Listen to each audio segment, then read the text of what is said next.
네, 전해드린 것처럼 캄보디아 당국에 구금됐다 송환되는 한국인 64명을 태운 전세기가 조금 뒤 인천공항에 도착할 예정입니다. 앞으로 남은 절차와 사법적 처분에 대한 전망 등을 조현삼 변호사, 강정은아 변호사와 함께 짚어보겠습니다. 안녕하십니까? 어서 오세요. 안녕하세요. 네. 자, 우리 국민 64명이 잠시 뒤에 한국에 도착할 것 같습니다. 대략 8시 40분 전후로 해서 도착을 할 것 같은데 일단 대부분이 피의자인 걸로 알려져 있어요. 가담된 그 범죄 혐의점 어떤 것들이 있습니까? 일단 캄보디아 당국에서 체포되어서 구금될 정도라고 한다면 범죄 혐의가 현지에서 확인이 되었던 자들이라고 할 수가 있겠죠. 아마 그렇기 때문에 우리나라에서도 피의자 신분으로서 조사가 진행이 될 것으로 보여지고요. 우선적으로 범죄 조직을 구성했겠죠. 범죄 조직 구성원으로서 각종 피싱 사기라든가 아니면 로맨스 스캠이라든가 그다음에 뭐 여러 가지 리딩방 사기라든가 그런 사기 혐의와 관련된 그러한 조사가 진행이 될 것으로 보여지고요. 그에 대해서 구체적으로 그런 가담 정도라든가 기간, 그다음에 그 당시 맡은 역할, 그다음에 여러 가지 측면 살펴보게 될 것이고요. 그 정도에 따라서 구분하여서 그런 형에 대한 그런 정도에 따라서 기소 여부가 결정되지 않을까 싶습니다. 네, 또 이 인터폴 적색 수배가 내려진 네. 피의자 신분인 사람들도 있다고 하는데 이거는 좀 어떤 분들일까요? 이분들 같은 경우에는 일단은 굉장히 깊숙하게 범죄에 관여되어 있는 것으로 보이는 사람들이겠죠. 근데 이분들의 지금 혐의라는 것은 캄보디아 현지에서 있었던 일이기 때문에 실상 인터폴에서 적색 수배가 내려졌다라고 해도 한국에서는 처음부터 수사는 다시 이루어져야 될 것이라고 생각을 합니다. 지금 문제가 되는 것이 캄보디아 현지에서 어디까지 수사가 되었는지 모르겠습니다만 우리 한국인들 같은 경우에는 속아서 캄보디아에 가서 이 범죄에 가담한 것으로 이렇게 예상되는 분들이 좀 있는 것이거든요.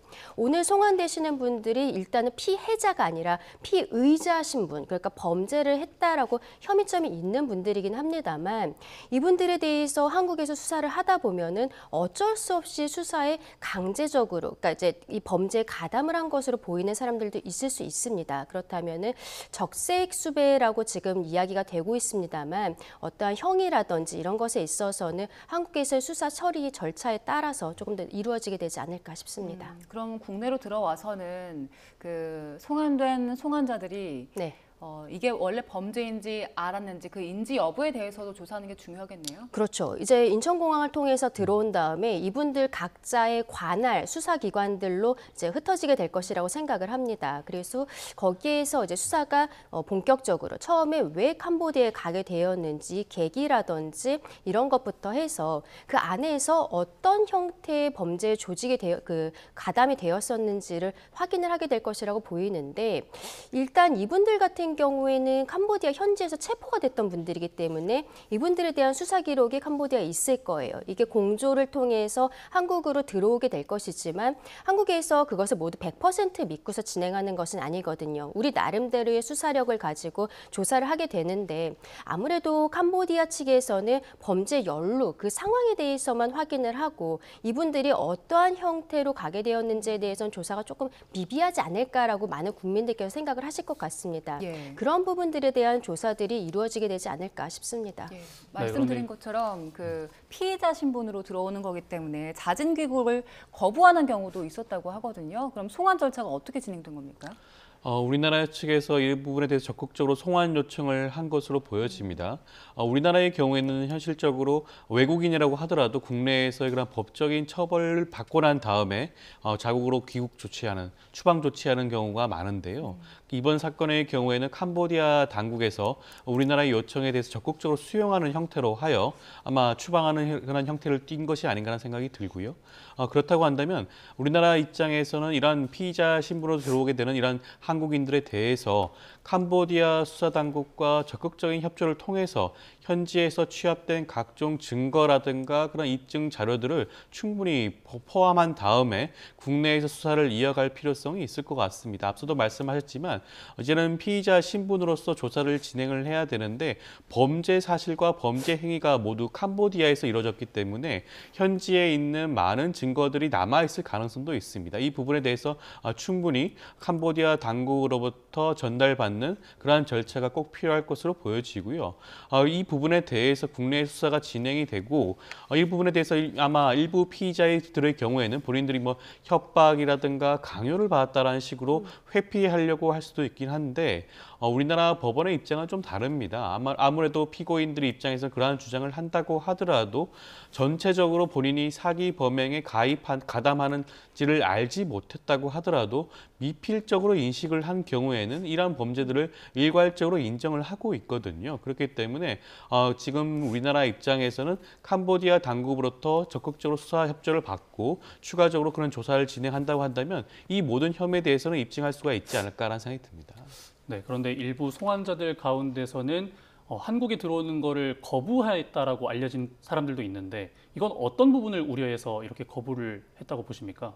아마 국내에서 형사처벌을 받을 경우에 그 정도가 심한 경우가 아닐까라는 생각이 들고요.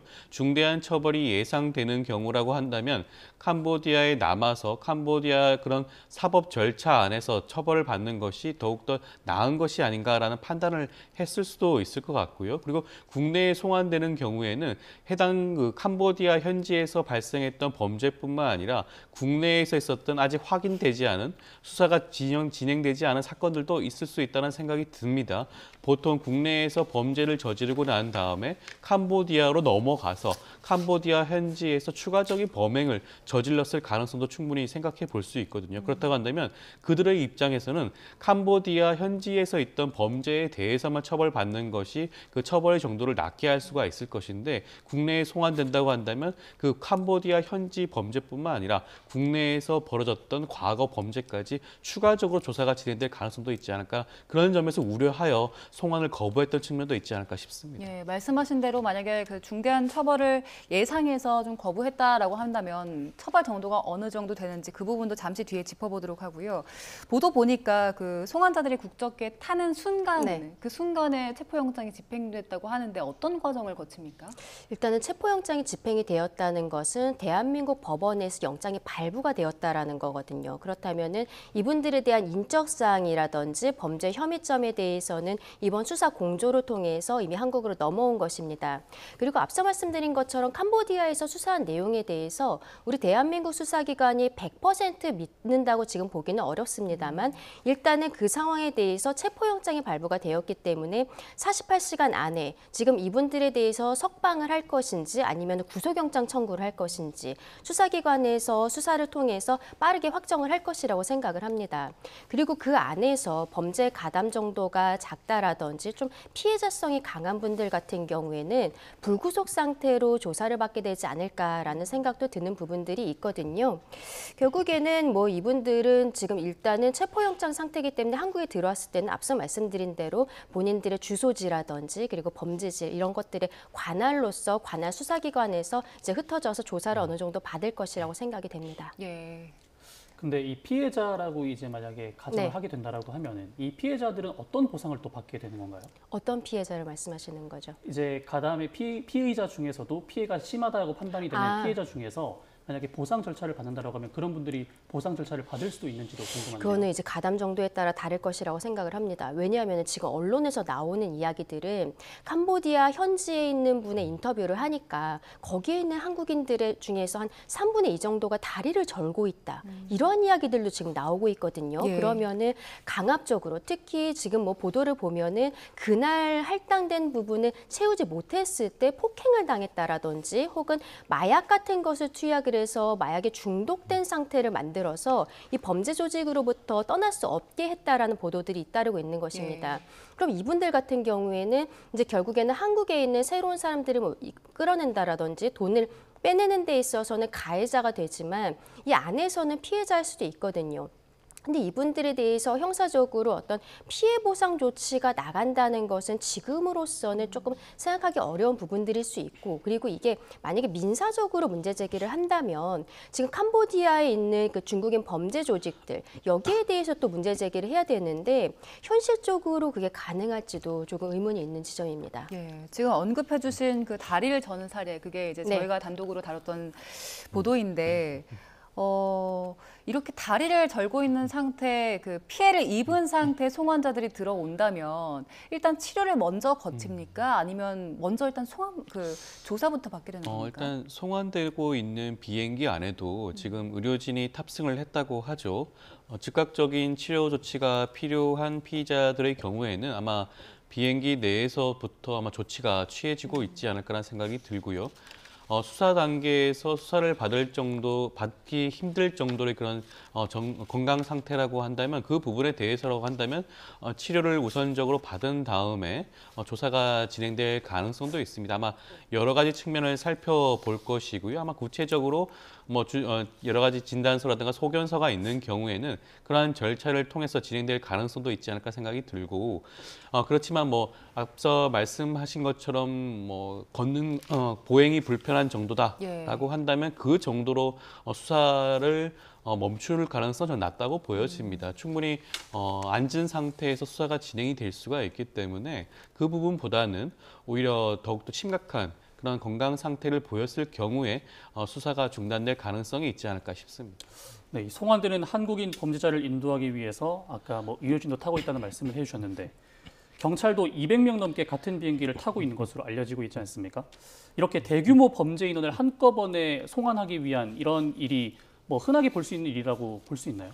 흔하지 않다고 할 수가 있겠죠. 역대 이렇게 대규모로 송환하는 작전을 수행한 것이 역대 한 3번째 정도라고 합니다. 최근에는 올해 한 9월경에 필리핀에서 대규모로 송환한 적이 한 번 있었는데 그 경우에도 그 송환 절차가 굉장히 까다로워요. 마찬가지죠. 필리핀 당국과 우리나라 국내 당국, 우리나라 사이에 여러 가지 공조와 협조가 있어야지만 송환 절차가 이루어지는 거 아니겠습니까? 그러한 측면 살펴보게 되면 그 당시에도 넉 달가량 정도 그런 송환에 관련된 그런 절차가 진행이 되고 난 다음에 송환이 이루어졌음에도 불구하고 이번에는 상황이 워낙 위중하고 위급하다 보니 캄보디아 당국과 적극적인 수사 협조를 통해서 송환 절차가 굉장히 신속하게 이루어진 측면이 있는 게 아닌가 생각이 들고요. 그만큼 이재명 정부가 이 사건에 대해서 어떻게 접근하고 있는지를 보여주는 게 아닌가 싶습니다. 그리고 대규모의 그런 지금 수사 인력이 파견이 돼서 경찰 인력이 파견이 돼서 호송을 해 오는데 호송의 경우에는 일반적으로 2명의 경찰과 수사관이 1명의 피의자를 담당하게 되어 있습니다. 그러다 보니까 지금 64명의 그런 피의자를 호송하다 보니 다수의 인원이 필요할 수밖에 없는 것이고요. 피의자 1명을 두고 양측의 경찰관 1명씩이 앉아 있는 그런 형태로 호송이 되거든요. 그러다 보니까 아마 다수의 인원이 필요한 게 아닌가 싶습니다. 네, 그렇게 해서 국내에 도착을 하고 이제 경찰로 가서 조사를 받게 될 텐데 네. 이 송환자들이 어떤 범죄에 연루됐는지는 앞서 짚어봤으니까 그럼 어느 정도의 그 처벌을 받을 것인가 그 부분도 관심이거든요. 어제 그 박성주 국가수사본부장이 한국에서 200억 원대 그리고 10억 원대 피해를 낸 조직과 연루된 인물들도 있다. 이건 좀 더 조사해 봐야 하지만 일단 규모가 상당한 것 같아요. 그렇죠. 이번 같은 경우에는 지금 그 캄보디아에 가 있는 한국인들이 1000명 단위일 수도 있다라는 이야기가 나오면서 피해 규모에 대해서도 구체적으로 조금 더 수사가 필요한 것으로 보입니다. 그런데 최근에는요, 이런 형태로 해외에 나가서 한국의 보이스피싱이라든지 이런 그 행동들을 하는 사람들에 대해서 실형이 굉장히 높게 나오고 있거든요. 한 예를 들어보면 2023년 11월에 한 달에 1000만 원 이상 벌 수 있다 이런 제안을 받고 콜센터 상담원이라고 하고서는 2024년 1월부터 3월까지 한 3달 정도 일을 했던 사람이 있는데 이분도 이제 해외에서 있으면서 비자를 재발급받고 이런 좀 적극적으로 어느 정도 가담한 것으로 보이는 부분들이 있었습니다.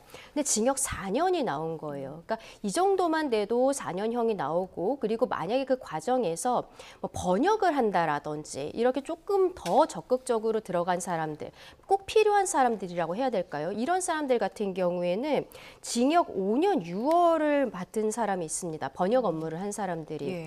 이런 것들이 4년, 6년 이런 정도가 우리 국민들께서는 어떻게 생각하실지 모르겠지만 대한민국 형사사법 시스템에 있어서는 굉장히 형이 높게 나오는 거예요. 그리고 초범인 경우부터 전부터 처음부터 실형을 지금 많이 나오고 있는 상황이기 때문에 이분들 같은 경우에는 그래서 지금 일단은 체포영장으로서 들어왔는데 48시간 안에 구속영장 청구를 할지 안 할지 일단 그 부분부터 문제가 될 거라고 말씀을 드렸잖아요. 그래서 실질적으로는 좀 많은 분들께서 구속 상태로 조사를 받게 되지 않을까. 그리고 그렇게 해야 조금 더 이제 피해 규모라든지 이 가담자의 정도라든지 이런 수사가 좀 원활해질 수 있지 않을까라고도 생각합니다. 그 캄보디아에 간 분들 중에서 범죄 사실을 인지하고 간 분도 있는데 아예 범죄 사실을 인지하지 못한 채 납치된 분들도 있잖아요. 그래서 그 상태로 납치된 상태로 범죄를 어쩔 수 없이 저지른 분들도 있는 것으로 확인이 됐는데 그분들에 대해서는 어떻게 처벌을 합니까? 그러니까 그분들은 피해자라고도 볼 수 있겠다라고 앞서 말씀을 드린 거거든요. 그런데 이분들 같은 경우에도 그렇다면 그 안에서 탈출이 완전히 불가능했던 것인가 여기에 대해서 좀 살펴봐야 되는 거죠. 그래서 아까 뭐 한국인들의 한 3분의 2가 다리를 절고 있다. 그리고 마약에 중독시켜서 못 나가게 한다. 이 정도의 수준이라면은 이것을 한국에서도 뭐 위법성 그 조각 사유라든지 이런 것들로 조금 판단이 될 가능성들도 있습니다. 그런데 내가 처음에 뭐 캄보디아로 넘어가는 과정에 있어서 보통은 SNS의 해외 구직 이런 것들을 보고서 가신 분들이 대부분이라고 알려져 있거든요. 그런데 그 안에 항공권 그리고 숙식 제공 뭐 주 단위로 몇백만 원 정도씩 지급한다라는 얘기들이 있는 거예요. 여기에 혹해서 갔다라는 것 자체가 어느 정도 범죄를 인지한 것이 아닌가라는 생각을 할 수밖에 없는 게 캄보디아 현지 교민들의 이야기를 들어보면은 그 지역에서는 그러니까 뭐 일용직, 가정부라든지 이런 근무를 하시는 분들은 한 달 월급이 200달러에서 300달러 정도라는 거예요. 한국 돈으로 한 3, 40만 원 정도에 불과한 것입니다. 그런데 이렇게 동남아에서 한 달에 막 몇백만 원씩, 1000만 원씩 받을 수 있는 직업이 있다라는 것이 조금 의아한 부분들이긴 하잖아요. 그런 거를 미필적 고의가 있었던 것이 아니냐라고 볼 가능성들도 굉장히 높아 보입니다. 네, 그런데 한 가지 더 궁금한 부분이 이 한국에 있는 사람들과 이 범죄 조직 간의 이 연결해주는 네트워크망, 연결망 역할을 한 사람들도 있지 않습니까? 이런 사람들은 나중에 어떤 처벌을 받게 되는 겁니까? 그것이 이번엔 범죄 조직 단체 구성과 그 연결 정도에 따라서 아마 처벌이 달라질 가능성이 있는 것이고요.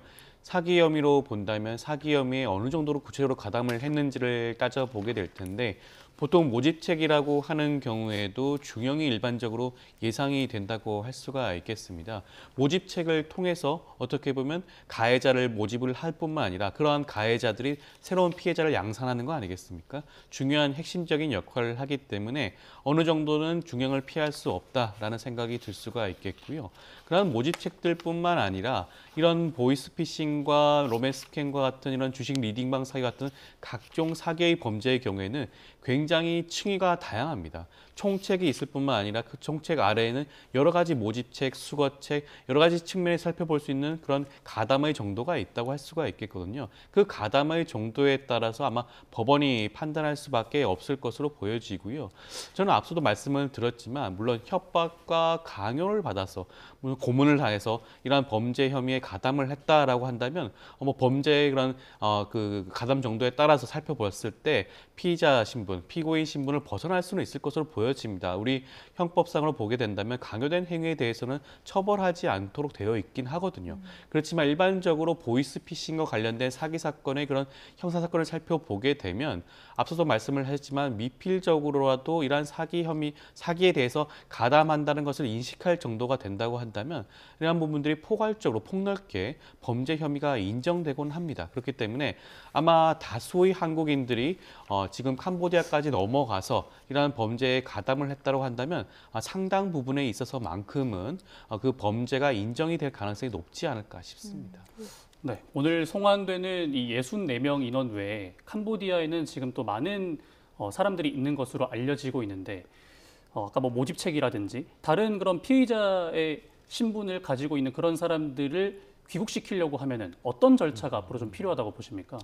우선 캄보디아 당국과의 그런 적극적인 수사 공조가 필요하겠죠. 일단 현지에서 이런 사람들에 대한 범죄 혐의가 일정 부분 소명이 되어야지 캄보디아 당국도 그 해당 그 한국인들에 대한 체포가 가능하지 않겠습니까? 일단 캄보디아 당국에서 한국인 범죄 혐의자들에 대한 체포가 이루어지고 수사가 이루어진 다음에 즉각적으로 한국으로 송환하는 그러한 절차를 앞으로도 계속해서 보여주지 않을까 싶은 것이 지금 우리나라 당국과 캄보디아 당국 간의 TF를 구성하기로 했고요. 예.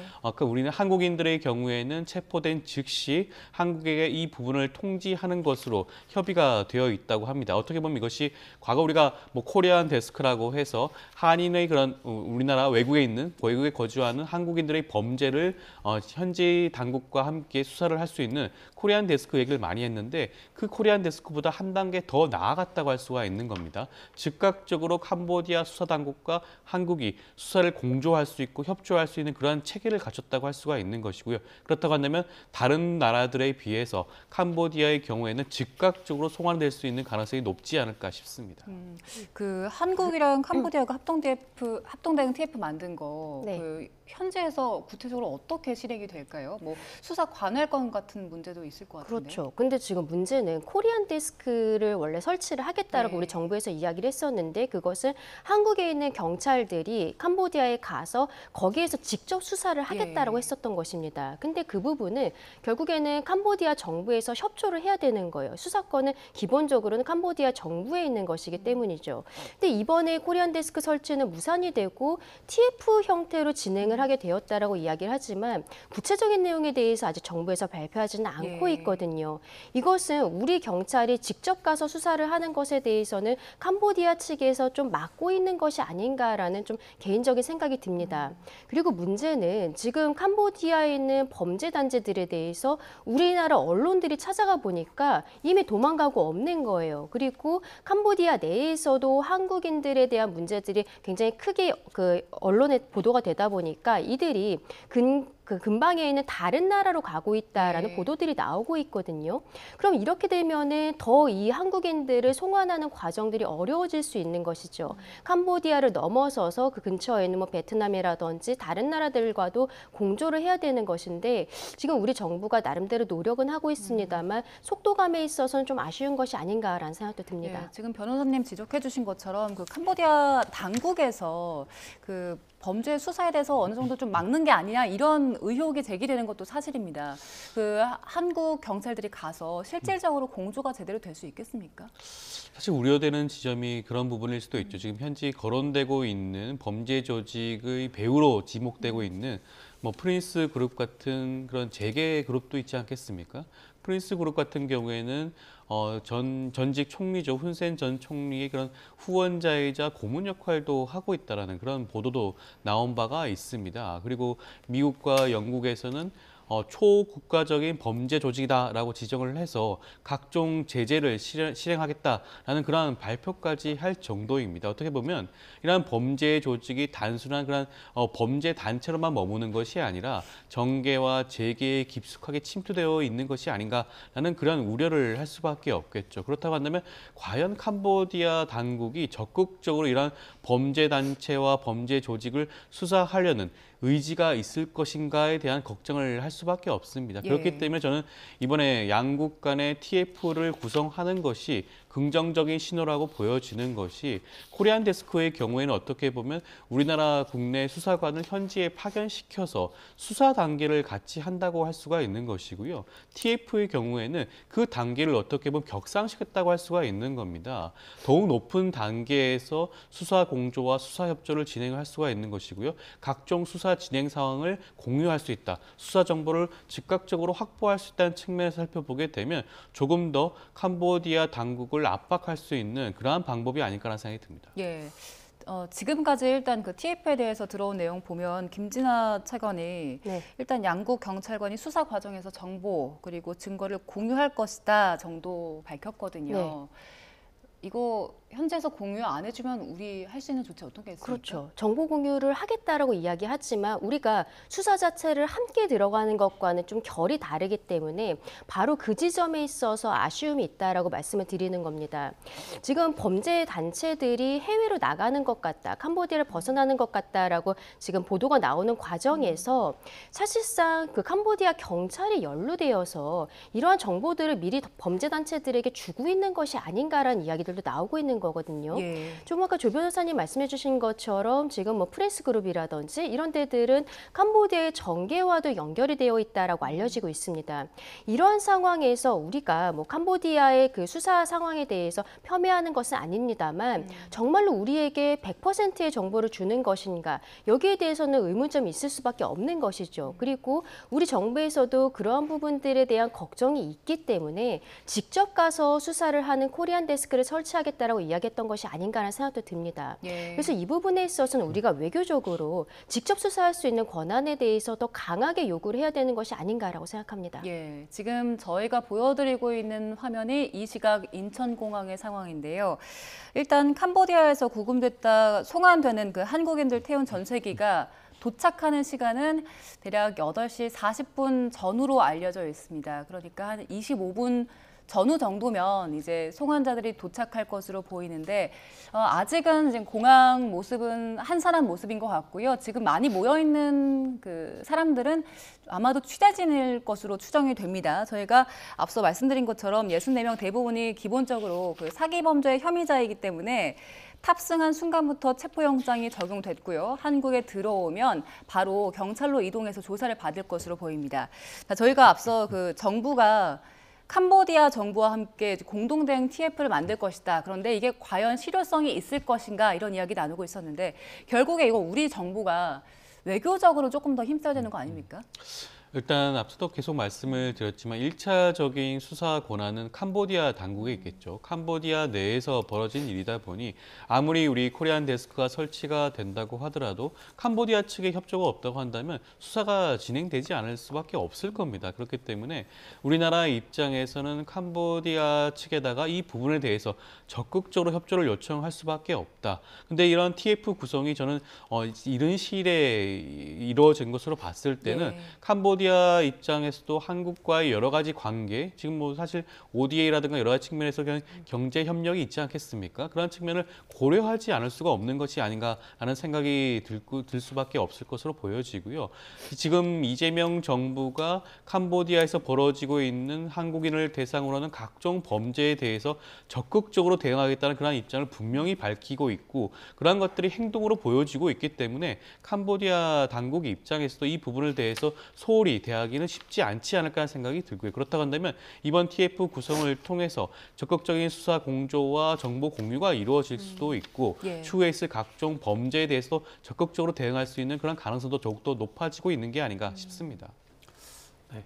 이번에 송환되는 사람들 이외에 네. 아직까지도 송환되지 못한 사람들도 있을 수 있지 않습니까? 그렇죠. 그런 사람들을 빠르게 구조하기 위해서는 앞으로 또 어떤 부분들이 좀 보완되어야 된다고 생각을 하시는지요? 그러니까 지금 범죄단체들이 그 기존에 있었던 건물에서 나간 것들까지 이미 보도가 되고 있지 않습니까? 그럼 이분들을 추적을 해야 되는데 일단 기본적으로는 캄보디아 경찰에서 추적을 하고 있겠죠. 그런데 그게 어디까지 실용성이 있는 것인지 의문이 있는 것입니다. 이들이 갑자기 뭐 있었던 집기들을 놔둔 상태로 갑작스럽게 나간 그 과정에 있어서 경찰이 정보를 준 것이 아닌가라는 보도들이 굉장히 크게 나오고 있는 상황이거든요.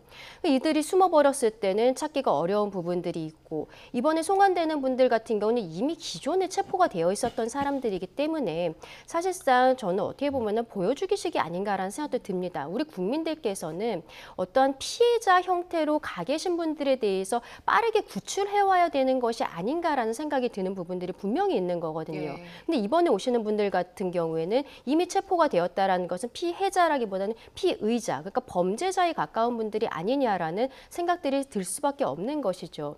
결국 여기에 있어서는 캄보디아 당국의 수사가 얼마나 빠르게 이루어질 것인지 그리고 해외로 나가게 된다면 근교에 있는 뭐 베트남이라든지 이런 곳들과의 공조가 얼마나 잘 이루어질지에 대해서 지켜봐야 되는데 우리 대한민국이 이렇게 제3 제3자적 입장에서 지켜만 봐야 되는 것인가, 일방적으로 캄보디아에서 주는 정보에만 의존을 해야 되는 것인가, 그 부분에 있어서 우리가 외교력을 발휘를 해서 더 직접적으로 캄보디아 그리고 그 근교에 있어서의 수사가 진행이 되어야 되는 것이 아닌가 싶습니다.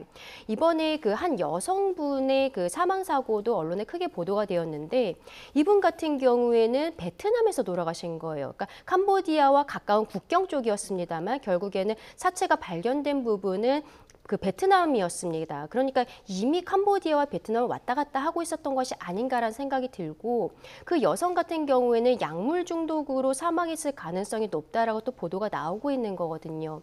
그러니까 이런 상황에 있어서는 아무래도 속도감이 굉장히 중요하다라고 생각을 할 것인데 우리 정부가 너무 캄보디아 정부에게 의존하지 말고 더 적극적으로 나서야 된다라고 말씀드립니다. 네, 저희가 계속해서 이 시각 인천공항의 상황 보여드리고 있는데요. 일단 20분 정도 뒤쯤에는 도착할 것으로 보이고 그 뒤에 이제 전 세계에서 내려서 저 출국장을 빠져나올 상황이 된다면 저희가 추가적인 움직임이 있다면 다시 한번 현장을 좀 더 구체적으로 전달해 드리겠습니다. 추가적인 피해를 막기 위해서 지금 변호사님 말씀하신 것처럼 신속하고 또 실효성 있는 조치들이 이루어져야 될 것 같은데 일단 그 부분 지켜보도록 하고요. 20일 오전, 모레 오전입니다. 그때 프놈펜에서 숨진 그 대학생 있잖아요. CCN에 대해서 공동 부검하기로 했다는데 부검에서는 어떤 점 밝혀내야 될까요? 일단 사망의 원인에 대해서 양국이 한번 같이 살펴볼 수 있는 그런 자리가 되지 않겠습니까? 대학생의 경우에는 일단 고문으로 인해서 사망을 했다라는 그런 소견이 나왔었는데 구체적으로 어떠한 사망 원인이 있는지를 이번 부검을 통해서 밝혀내야 되고요. 그리고 앞서 여러 가지 알려진 바에 따르면 혹시 장기 같은 것들이 적출된 것이 아닌가라는 그런 의혹도 있다고 하니 그 부분에 대해서도 함께 살펴봐야 되지 않을까 싶습니다. 만약에 장기 적출까지 이루어졌다고 한다면 이것은 단순히 그냥 고문으로 인한 사망이 아니라 고문이 가해졌을 뿐만 아니라 장기 적출이라는 그런 피해, 범죄에 대한 피해자로서 그런 부검을 통해서 확인이 되는 부분이라고 할 수가 있겠거든요. 그렇다고 한다면 이번 부검을 통해 정확한 사인을 밝혀내는 것이 꼭 필요하지 않을까 싶습니다. 네, 계속해서 저희가 지금 이 시각에 인천공항 상황을 보여드리고 있는데요. 대한항공 전세기가 어제 저녁 한국을 떠나서 오늘 새벽 프놈펜에 도착을 했고 현지 유치장에 갇혀있던 한국인 64명을 태우고 새벽 3시 20분쯤 한국으로 다시 출발을 했습니다. 현재 공항에서는 그 비행기를 기다리고 있는 상황이고 59명은 캄보디아 당국이 범죄 단지들을 단속하는 과정에서 체포가 됐고 5명은 스스로 신고해 구출이 됐는데 전원 추방 결정이 내려진 상황입니다. 64명 대부분이 기본적으로 사기 혐의 피의자이고 보이스피싱과 로맨스 스캠, 투자, 리딩방 사기 등에 연루된 상황입니다. 잠시 후에 또 비행기가 도착하게 되면은 상황을 또 전달을 해드리도록 하고요. 지금 계속해서 이 언론에서 이런 상황들을 계속 보도하고 있지 않습니까? 네. 그러면은 지금 이 송환되지 못한 사람들은 조금 더 위험에 빠질 수 있을 것 같다는 우려도 나오고 있는데 이 부분은 어떻게 보십니까? 그렇죠. 범죄단체들 같은 경우에는 일부의 단속이 있다라고 해서 그만두는 사람들이 아니라 오히려 더 깊이 숨어서 그 범죄를 계속할 가능성이 있는 것이죠. 그렇기 때문에 이들이 기존에 있었던 범죄 단지에서 나가서 지금 새로운 곳을 찾고 있는 것을 보입니다만 그 과정에서 한국인들도 같이 이동을 한 것으로 보입니다. 그 이분들을 더 어떻게 찾아낼 수 있는가? 이게 앞서 말씀드린 캄보디아 수사 당국의 능력 이런 것들을 우리가 일방적으로 믿어야만 되는 부분들 이게 굉장히 아쉽다라고 말씀을 드리는 거고요. 앞으로도 이제 계속적으로 이러한 일들이 있지 않을까 싶습니다. 지금도 우리가 이렇게 크게 언론에서 보도가 되고 있음에도 SNS상에는 해외 취업에 대한 글들이 계속 있는 상황이거든요. 그래서 대통령께서 이러한 글들에 대해서 삭제를 해야 되는 것이 아니냐라고 말씀을 하실 정도인데 그리고 지금은 우리 인천공항에 대한민국 경찰이 나가 있습니다. 그래서 불신 검문 같은 것을 하고 있습니다.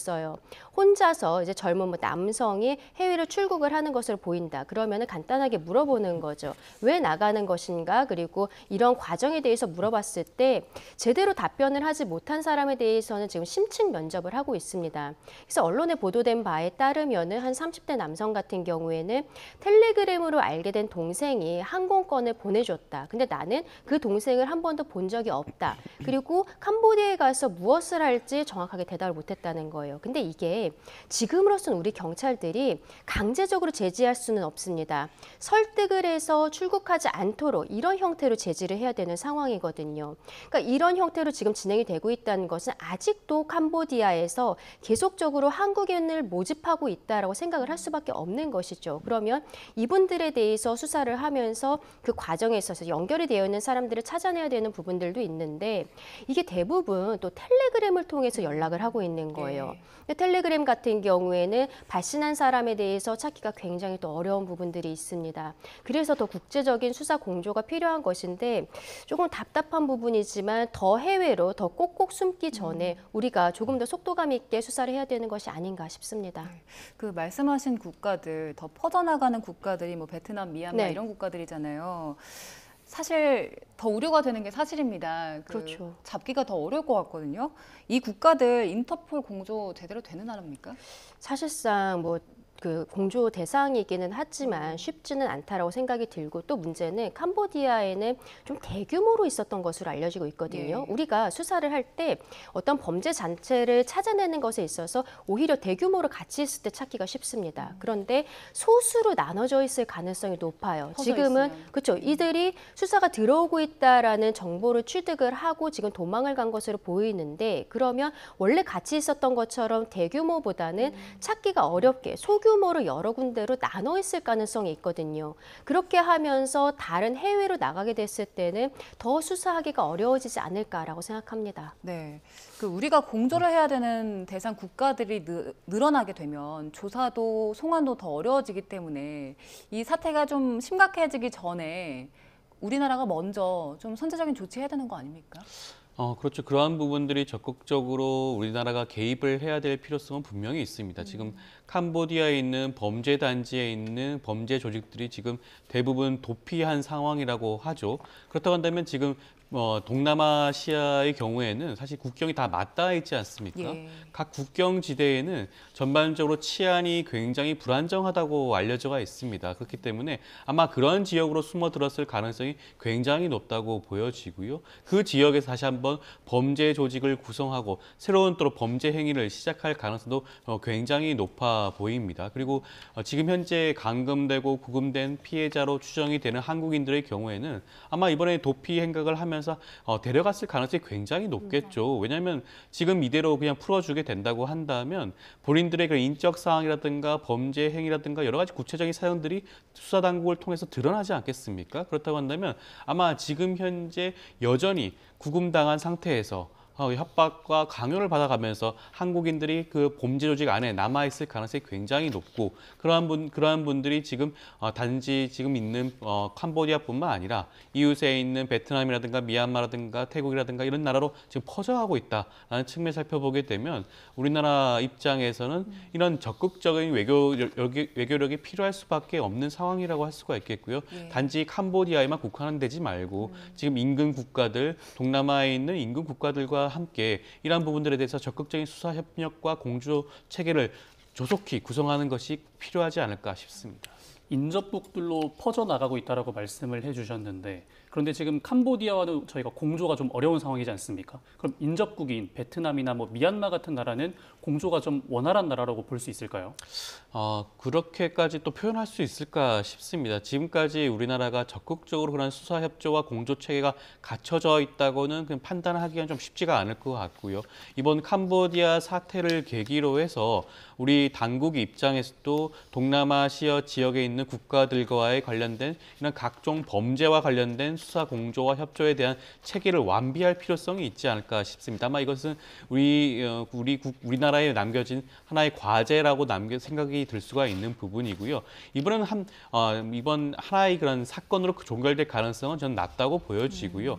이후에도 반복적으로 계속적으로 동남아시아 일대에서 이와 같은 범죄 조직이 횡행할 가능성이 높다. 그리고 우리나라 한국인들을 대상으로 한 범죄가 증가할 수밖에 없다. 일단 우리나라 아시아 지역에서만큼 살펴보게 된다면 우리나라 한국인이라든가 일본인이라든가 싱가포르 같은 경우에는 일정 정도 소득 수준이 높다고 여겨지기 때문에 예. 범죄 조직 입장에서는 타깃이 될 수밖에 없거든요. 그렇다고 한다면 이러한 부분들이 계속해서 자생적으로 살아남을 가능성이 높기 때문에 이 부분에 대해서는 적극적인 공조와 협력이 필요한데 아직까지는 미진한 부분이 분명히 있어 보이니 이 부분에 대해서는 적극적인 대응이 필요하지 않을까 싶습니다. 예, 저희가 사후 대책 그리고 대응 얘기를 해봤는데 사실 그 전에 아예 나가지 않게 하는 것도 중요하잖아요. 네.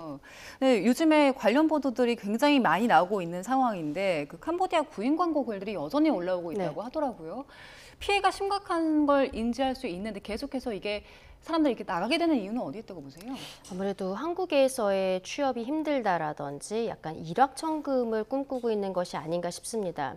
이들 같은 경우에는 SNS에 뭐 해외 취업 이런 글들을 보고 나갈 때 항공료, 숙식 제공 그리고 그 급여 같은 것이 주 500만 원 정도, 그러니까 한 달에 뭐 한 1,000만 원 정도를 받을 수 있다라는 형태로 유인을 하고 있는 것이죠. 그런데 앞서도 말씀드렸습니다만 캄보디아에서는 일용직들이 한 달 월급이 200불에서 한 300불 정도 수준인 거예요. 한국 돈으로 30만 원 수준입니다. 그러니까 한국보다도 동남아 측이 훨씬 급여가 적다는 것은 우리가 기본적으로 다 알고 있는 상황인데 캄보디아에서 수백만 원, 1,000만 원 단위를 받을 수 있다는 것은 불법적인 부분이 있을 것이다라는 생각이 듦에도 불구하고 그러니까 이게 미필적 고의가 될 수 있다라고 말씀을 드리는 부분입니다. 그럼에도 불구하고 해외로 출국을 하겠다는 것은 한국에서의 취업이 너무 어렵다라는 것이죠. 그리고 지금 나가고 있는 사람들 같은 경우에는 2030 젊은 세대들이 많은 것으로 알려지고 있거든요. 이들이 지금 뭐 아예 정규직으로 가지 않고 뭐 아르바이트를 전전하면서 사는 분들도 많다라는 보도들도 많이 있습니다. 아예 구직을 포기한 분들도 많다라는 부분에 있어서 예. 우리가 한국 내의 취업 상황도 조금 생각해야 되지 않나 싶습니다. 청년들이 계속해서 왜 이렇게 캄보디아를 출국하는가 이 얘기까지 좀 나눠봤습니다. 지금 대통령실에서도 캄보디아뿐만 아니라 그 동남아시아 전체를 대상으로 불법 구인 광고 긴급 삭제하라 이렇게 지시하기도 했는데 어느 정도 실효성이 있겠습니까? 일단 방심위 차원에서 긴급적으로 이러한 부분들을 삭제할 수는 있겠죠. 그렇지만 우리 법상 따져보게 된다면 이러한 불법성이 인정이 되는 경우에 삭제를 할 수가 있다고 할 수가 있습니다. 그런데 각종 올라오고 있는 그런 구인 광고들이 모든 것들이 불법성을 가지고 있는 것이냐에 대한 그런 판단의 여지도 분명히 있거든요. 그런 구인 광고를 살펴보게 되면 구체적으로 범죄 사실을 적시한 경우는 당연히 없습니다. 단지 근무지가 캄보디아라든가 베트남이라든가 태국이다. 그리고 고액의 그런 보수를 보장을 한다. 출국할 경우에는 항공권을 제공을 한다. 이와 같은 그러한 글들이라고 할 수가 있겠는데 어찌됐건 지금 이재명 정부 입장에서는 지금 캄보디아에 있는 한국인들을 대상으로 한 납치와 감금 사건이 지금 위중한 상황이다 보니 긴급 삭제 지시를 내렸다고 할 수가 있고 그렇다고 하더라도 추후에 반복적으로 이러한 일이 발생할 수 있기 때문에 이번 기회에 이 부분에 대해서 법적으로 좀 보완할 부분도 있지 않을까라는 생각이 듭니다. 각종 구인 광고의 경우에는 구체적으로 기업을 적시를 한다든가 아니면 사전에 이러한 부분들에 대해서 신고를 한다든가 허가를 한다든가 이러한 측면에서 한번 이런 각종 이런 불법성이 있는 구인 광고를 사전에 제한하는 조치를 한번 검토해 볼 필요성도 있지 않을까 싶습니다. 네, 이렇게 제한하는 조치를 함에도 불구하고 이 캄보디아로 출국하는 청년들이 계속해서 나타나고 있다라는 보도도 나오고 있거든요. 왜 그런 걸까요?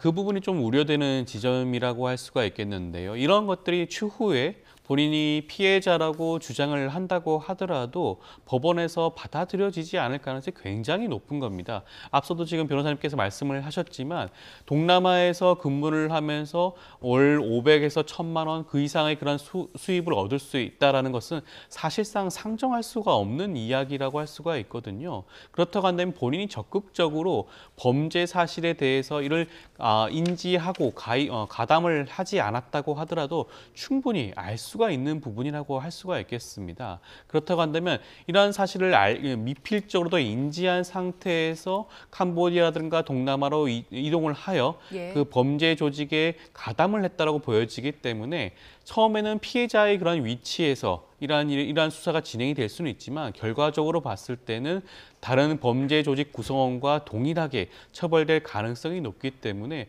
많은 분들께서 이러한 부분들을 좀 숙지를 하고 주의할 필요성이 있지 않을까 싶습니다.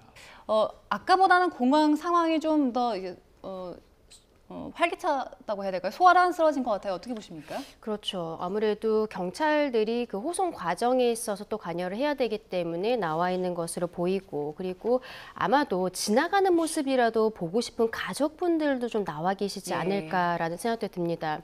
왜냐하면은 이제 캄보디아에 가 있는 동안에 가족들과도 연락이 닿지 않았던 분들이 많은 것으로 알려지고 있거든요. 이러한 상황이기 때문에 아마 이제 이분들께서 지나가는 모습들이 나왔을 때는 조금 더 혼란스러운 모습들이 보여지지 않을까라고도 생각합니다.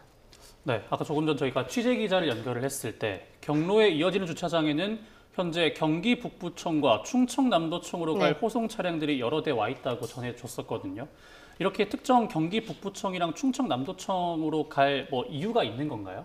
보통은 이제 본인의 주소지 관할 수사기관에서 그 수사를 받게 되는데 이미 체포영장이 발부가 되었다라는 것은 이분들에 대한 인적사항을 우리 대한민국 정부에서도 당국에서도 알고 있다라는 것이죠. 그러면 이름과 주소지 이런 것들을 확보한 상태에서 체포영장이 발부가 되었고 48시간 안에 수사를 하고 석방을 할 것인지 계속 구속 상태로 기소를 할 것인지 여기에 대해서 좀 판단을 해야 되는 부분이기 때문에 빠르게 이동을 해서 수사가 이루어져야 되는 시간적인 제약이 있는 것입니다. 그러니까 지금 뭐 경기 북부, 그 충청도 이런 데 있어서는 그 지역에 계셨던 분들이 있는 것이 아닌가라고 생각합니다. 예, 그 현지에서 송환이 될 때 그 태초 국제공항으로 갔는데 입국장 아니라 바로 보안시설로 가서 전세계 바로 탔다고 하더라고요.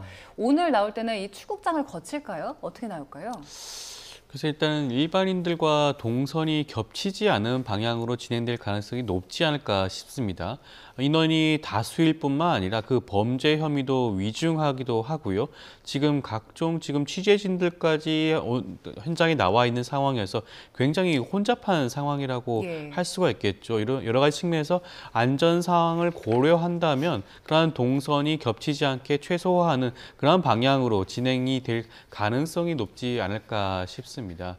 즉각적으로 지금 바로 호송 조치를 취해야 될 필요성이 있는 것이 이 사건에 대해서는 조속히 수사가 진행이 되어야지만이 현지에 여전히 구금되어 있고 감금되어 있다고 추정이 되고 있는 한국인들에 대한 소재라든가 그런 정도, 그런 숫자라든가 여러 가지 측면을 살펴볼 수가 있지 않겠습니까? 그렇기 때문에 즉각적으로 호송 절차를 거쳐서 해당 관서에서 수사를 진행할 필요성이 있기 때문에 그 부분에 대해서는 동선을 최소화하는 방향으로 진행을 하지 않을까 싶습니다. 예, 그 비행기가 도착한 게 8시 30분쯤이었는데 지금 한 15분 정도 지난 상황이거든요. 그러면 지금 안쪽에서는 어떤 과정들 이루어지고 있을까요? 일단은 입국 심사라든지 이런 것들은 어느 정도 이루어지게 되지 않을까 싶습니다. 그 규모가 꽤 크기 때문에 항공기를 타보신 분들 알겠습니다만 나와서 그 공항 땅까지 밟는 것도 시간이 꽤 걸리는 것이 사실이거든요. 그리고 이분들 같은 경우에는 또 나와서 혹시라도 도주를 한다거나 자해를 한다거나 이런 우려가 있을 수 있기 때문에 수갑을 채운다라든지 이런 과정들도 충분히 좀 예상할 수 있지 않을까 싶습니다. 그리고 만약에 이분들의 동선이 언론이나 이런 데에서 보일 수 있기 때문에 만약에 수갑을 채우면 그게 안 보이도록 수건 같은 걸로 싸고 이런 것들 많이들 보셨는데 그런 과정들도 어느 정도 좀 이루어지고 있지 않을까라고도 생각합니다. 이번에 64명이 송환이 됐는데 그중에 59명은 범죄 단지들을 단속하는 과정에서 체포가 됐고 5명은 스스로 신고해서 구출이 됐지 않습니까? 이 59명과 5명이 책임을 갖는 거에 있어서 좀 차이가 있을까요?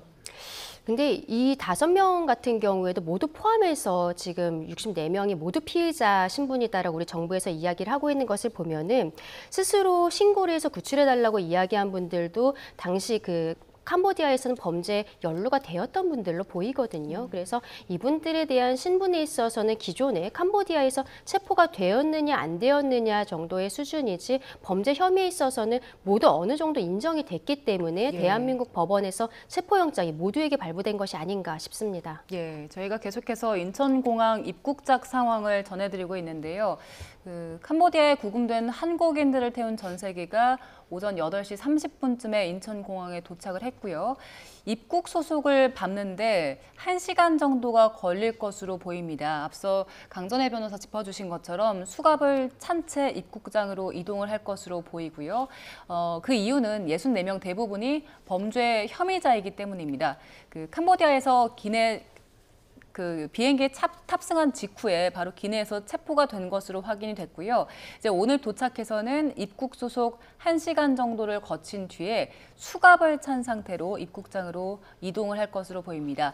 경찰 200여 명도 호송조를 편성해서 함께 갔기 때문에 이제 바로 경찰로 이동해서 조사를 받을 것으로 보이고요. 저희가 앞서 짚어보긴 했지만 다시 한번 정리를 해보겠습니다. 그 오늘 도착한 64명의 송환자들, 구체적으로 어떤 범죄에 가담한 것으로 알려졌습니까? 일단 앞서서 말씀을 하셨지만 사기라고 할 수가 있겠죠. 보이스피싱이라든가 로맨스 스캠이라든가 리딩방이라든가 이런 모든 것들은 우리 형법의 체계 내에 살펴보게 된다면 사기를 구성을 한다고 할 수가 있겠습니다. 그리고 뿐만 아니라 단순한 사기 혐의뿐만 아니라 범죄 조직을 구성했다고 할 수가 있겠죠. 범죄 단체를 구성을 하고 활동을 한 경우에는 이러한 부분들에 대해서 해당 법령에 따라서 처벌받게 되어 있습니다. 아마 이번에 송환되는 64명의 그런 피의자들의 경우에는 그런 관련법에 따라서 조사가 진행이 되고 기소가 될 가능성이 높아 보이는 것이고요. 마찬가지로 법정에서도 이 부분에 대해서 혐의 여부에 대한 인정 여부를 아마 따져보게 될 것인데 저는 앞서 그 64명 중에 5명의 경우에는 스스로 신고를 하고 본인이 구속이 되었다고 하는데 그 부분에 대해서는 일정 부분 참작할 여지는 있지 않을까라는 생각이 듭니다. 지금까지 캄보디아 범죄단체와 관련된 재판의 기록을 살펴보게 되면 적극적으로 범인이 범죄 조직을 이탈하기 위해서 노력을 했는지 여부를 따져보고 있거든요. 그렇다고 한다면 적어도 5명의 경우에는 스스로 범죄 조직에 가담을 하고 범죄 행위를 저질렀다고 하더라도 어떠한 이유에서든지 간에 이를 탈출하기 위하여 최소한의 노력을 했고 어떻게 보면 그것이 성공했다고도 할 수가 있지 않겠습니까? 그러한 측면들이 아마 법원 단계에서는 고려될 수 있는 부분이 아닐까 싶습니다. 예, 말씀하신 대로 그 스스로 신고해서 구출된 5명 만약에 참작이 된다면 지금 그 캄보디아 안에 남아있는 한국인들 있잖아요. 네. 범죄에 가담한 한국인들. 이 부분 좀 고려해서 더 자진 신고를 할 가능성도 있을까요? 글쎄요, 뭐 이분들에 대해서 나름대로의 선처라고 해봤자 지금 생각할 수 있는 것은 구속영장을 청구하지 않는 것 정도 수준이 아닐까라고 생각합니다. 왜냐하면 이분들도 체포영장이 발부가 되었다는 거는 범죄 혐의가 어느 정도 소명이 되었다라는 거거든요. 그러면은 기소가 돼서 재판은 받게 되는데, 근데 문제는 이분들이 불구속 상태로 조사를 받게 됐을 때는 수사기관에 그때그때 올 것인가 이 부분에 대해서도 정확치 않은 거죠. 근데 문제가 다른 사람들에 대한 수사가 우리가 빨리 이루어져야 된다는 것입니다. 지금 한국에 들어온 64명에 대해서 수사를 하면서 여기에 있어서 같이 있었던 한국인들이 누구누구가 있는지 그리고 그들의 지금 상황, 본인들이 들은 정보 이런 것들을 수집을 해야 되는 좀 촉박한 부분들이 있거든요. 각각의 상황에 대해서 범죄 혐의점을 찾아내는 것도 중요하지만 지금 우리 정부 입장에서는 아직 캄보디아에서 한국으로 송환하지 못한 분들의 인적사항이라든지 이런 것들을 파악하는 것이 더 분명하게 급한 부분이라고 생각을 합니다.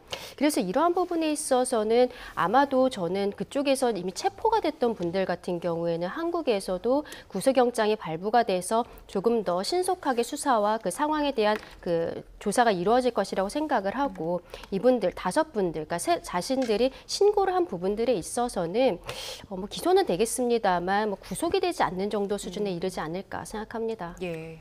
네, 아까 이 사기 혐의 피의자들이라고 말씀을 해주셨는데 구체적으로는 이 보이스피싱 그리고 로맨스 스캠, 투자 리딩방 사기 등이 연루된 상황이라고 알려지고 있지 않습니까? 구체적으로 이런 사건에 연루가 되면은 어떤 처벌을 받게 되는 겁니까? 이건 캄보디아 이번 그 범죄 조직 사건뿐만 아니라 국내에서 있는 보이스피싱 사건들이 대부분의 경우가 앞서도 말씀을 했지만 구속 사건으로 진행이 되는 경우가 상당 부분이라고 할 수가 있고요. 그 가담 정도가 미미한 경우도 현실적으로 많습니다. 제가 진행한 사건의 경우에도 단순한 수거처인 경우도 많아요. 돈을 수거를 하는데 그 금액도 뭐 1,000만 원 미만인 경우도 있습니다. 그러한 경우에도 불구하고 대부분의 경우에는 실형이 선고되고 있는 것이 현실이라고 할 수가 있겠거든요. 왜냐하면 이러한 보이스피싱과 로맨스피싱하는 경우에는 피해자가 다수인 경우가 많고요. 피해 금액이 폭증하는 경우가 많습니다. 그리고 이로 인한 사회적인 그런 피해라든가 그런 것들이 영향이 지대하다고 할 수가 있겠죠. 이러한 부분들을 종합적으로 법원이 고려하여 판단을 하고 있기 때문에 최근 현재의 그런 법원의 판단 추세로 살펴보게 된다면 지금 캄보디아와 관련된 이런 범죄에 가담한 보이스피싱이라든가 이런 각종 혐의를 받고 있는 피의자, 피고인들의 경우에는 저는 가중 처벌될 가능성이 굉장히 높지 않을까 하는 생각이 들고요. 실형을 피할 수도 없고 그 정도가 위중한 경우에는 가담의 정도가 적극적이고 그 역할이 큰 경우에는 예상보다 일반적인 그런 사기 혐의의 그런 형량보다도 가중된 그런 형량이 나올 가능성도 높지 않을까 싶습니다. 예, 일단 오늘 송환된 64명에 대해서는 국내에서 이제 경찰이 조사를 진행할 것이고 여전히 캄보디아에 남아있는 인원들에 대해서도 귀국 조치가 이루어져야 할 텐데 이 부분에 대해서는 이제 앞으로 경찰 그리고 정부가 추가적인 대응을 할까요? 당연히 이제 대응은 하겠지만 이분들을 찾아내야 국내로 송환을 할 수가 있는 것인데 찾기까지의 과정이 굉장히 요원한 것이 아닌가 싶습니다. 이번에 들어오시는 64명 같은 경우에는 대부분이 이미 체포가 되어서 구금이 되어 있던 분들이거든요. 이분들을 모시고 오는 것은 실상 오히려 가장 쉬운 일이었다라고 말씀을 드릴 수 있는데 지금 범죄 단체들이 기존에 캄보디아에 있었던 범죄 단지에서 벗어나서 좀 다른 곳으로 숨어가고 그리고 인근의 다른 나라로 국경을 넘어선 것이 아니냐라는 보도들이 나오고 있는 상황에서 이분들을 어떻게 찾아낼 수 있느냐는 것이고 그리고 이분들이 또 이전하는 과정에서 가혹행위라든지 이런 것들을 받을 수도 있는 거거든요. 국민들께서는 이번에 체포된 분들이 들어오는 것, 그러니까 범죄 혐의점들이 명확한 분들이 들어오는 것보다 정말로 속아서 캄보디아에 가고 혹은 인신매매 형태로 그곳에서 어쩔 수 없이 범죄에 가담했던 분들 이런 분들을 빨리 찾아서 들어와야 된다라고 지금 정부에게 요청을 하고 있는 것입니다. 이런 부분이 지금 우리 정부가 캄보디아 정부와의 그 협상 과정에 있어서 코리안 데스크는 설치가 지금 무산됐다라고 알려지고 있는데 굉장히 아쉬운 부분이 있고 어쨌든 수사 공조에 있어서 강한 수준이 되어야 된다라고 말씀드리겠습니다. 네, 현재 저희가 보내드리고 있는 화면은 인천국제공항 화면입니다. 송환자들을 태운 전세기가 현재 인천국제공항에 도착한 것으로 전해지고 있고요. 경찰은 이들이 전세기에 탑승한 순간부터 체포영장을 집행한 것으로 알려지고 있습니다. 비행기에서 내리면 각 관할 경찰서에서 범죄 가담 정도 등 사실관계에 대한 조사를 벌이게 될 예정인데요. 이번에 200명 규모 호송조가 이들을 데려왔는데 이를 지원하기 위한 경찰 215명도 인천공항에 나온 것으로 알려지고 있습니다. 또 이 정부와 경찰 합동 브리핑도 계획되어 있는 것으로 알려지고 있는데 이 경찰 수사가 진행이 되면 감금과 협박, 폭행 등 강압 속에 어쩔 수 없이 범죄를 저질렀다는 일부 주장에 대한 진위도 가려질 것으로 보이고 있습니다. 또 아까 저희가 이 자막으로도 보내드렸는데 이 숨진 대학생을 캄보디아로 보낸 모집책이 검거됐다라는 소식도 있거든요. 이 모집책은 어떤 처벌을 받게 됩니까? 이런 사람들 같은 경우에는 기존의 사기 이런 걸 넘어서서 인신매매 이런 것들로 추가적으로 처벌을 받을 가능성이 있습니다. 그 모집책이라는 것을 한국에 있는 사람들을 데려다가 이제 그 캄보디아로 데려간 것인데 이게 완전히 자발적으로 갔다라고 볼 수 있는 것인가 속여서 데려갈 수가 있는 것이거든요. 그런 경우에 인신매매가 될 수 있는 것입니다. 그리고 일단은 범죄 조직에 들어간 다음에는 그 안에서의 폭행이라든지 그리고 마약이라든지 약물 중독이 되었다라는 보도들도 많이 나오고 있어요. 그러니까 결국에는 범죄단체 안에서 스스로의 힘으로 빠져나올 수 없게 되는 부분들이 문제가 되는 거거든요. 그래서 지금 모집책들 같은 경우에는 훨씬 강한 처벌이 나올 것이라고 예상이 됩니다. 네. 어쩔 수 없이 그 네. 마약을 이제 투약을 당한 경우에는 네. 그래도 마약을 한 거긴 하지만 뭐 처벌을 받는 겁니까? 아니면 뭐 어떻게 되는 겁니까? 일단은 처벌 대상이 될 수 있겠습니다만 이미 그 안에서 강제적으로 마약을 투약을 받았고 그리고 그것이 계속적으로 이루어지면서 그 안에서 벗어날 수 없었을 때에는 오히려 여기에 대해서는 피해자 형태가 될 수 있겠고요. 그리고 나머지 형에 대해서 지금 사기라든지 여러 가지 범죄 혐의가 병합이 되어서 형이 선고가 될 것인데 정상 참작 가능성도 어느 정도 있다라고 생각합니다. 예, 그 검거된 모집책 같은 경우의 형량과 그리고 단순히 수행만 한 그런 혐의자들의 형량 구체적으로 얼마나 차이가 납니까? 그 범죄 전반적인 그런 사기 범죄의 가담 정도를 한번 따져봐야 될 것 같은데요. 모집책이라고 하면서 다수의 인원을 모집을 했다. 그리고 그 다수의 모집책이라는 것이 다수의 인원이라는 것이 피해자들로만 구성이 되어 있다고 한다면 그 처벌의 정도는 높아질 수밖에 없을 것으로 보여지고요. 근데 모집책이라고 역할을 하면서 이런 범죄에 가담하는 범죄의 공범으로서 역할을 하는 사람들을 모집을 했다라고 한다면 또 정도가 달라질 수가 있겠죠. 여러 가지 측면 아마 법원은 살펴볼 수밖에 없을 것으로 보여지고요. 앞서도 말씀을 드렸지만 모집책이든 아니면 현장에서 범죄 행위를 수행했던 그런 수행자든 아니면 총책이든 간에 이런 층위별로 구분이 되어서 아마 법원이 판단할 가능성이 굉장히 높습니다. 다른 보이스피싱 사건의 경우에도 그렇게 구분하여 판단을 하고 있고요. 이번 캄보디아 범죄 사건의 경우에도 아마 그렇게 수사가 진행이 되고 기소가 된 다음에 법원이 그런 구분하여 처벌할 가능성이 높다고 할 것이고요. 앞서도 말씀을 드렸지만 지금 현재 법원의 그런 판결의 추세라는 것이 보이스피싱과 관련해서는 엄하게 처벌하는 그런 경향성이 있기 때문에 이번 사건의 경우에도 이러한 부분들을 전반적으로 고려하여 다른 사건들보다 더욱더 가중하여 처벌할 가능성이 높기 때문에 저는 이 부분을 좀 어떻게 보면 피의자들 입장에서는 벗어나기 위해서라도 형에서 양형에서 참작을 받기 위해서라도 어떻게 보면 지금 현재 여전히 감금되고 지금 폭행당할 것으로 추정이 되고 있는 한국인들에 대한 소재지라든가 한국인들에 대한 인적 사항이라든가 이런 부분들에 대해서 적극적으로 수사에 협조할 필요성이 있다는 말씀을 드리고 싶습니다. 이 각 관할 경찰서에서 범죄 가담 정도 등을 이제 수사할 예정이잖아요. 근데 이 범죄 가담 정도를 어떻게 알아보는 겁니까? 일단 전체적인 그 범죄 조직의 열계를 알아야겠죠. 아마 아직까지 우리나라 수사 당국에서 이 부분까지 확인을 했는지는 조금 살펴봐야 되지 않을까 싶습니다.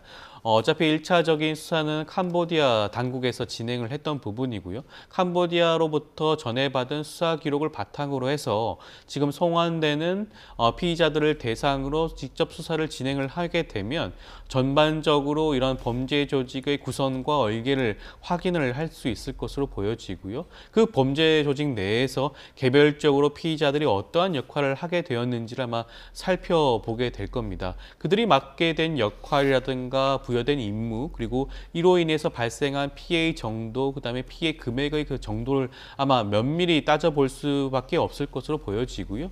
그러한 정도에 따라서 앞서 말씀하신 것처럼 어떠한 역할, 범죄의 가담 정도를 구분지어 수사를 마무리한 다음에 이러한 부분들에 대해서 기소를 하고 추후에 구형하는 그러한 절차로 이어지지 않을까 싶습니다. 예, 저희가 계속해서 그 인천공항 상황을 함께 보여드리고 있는데요.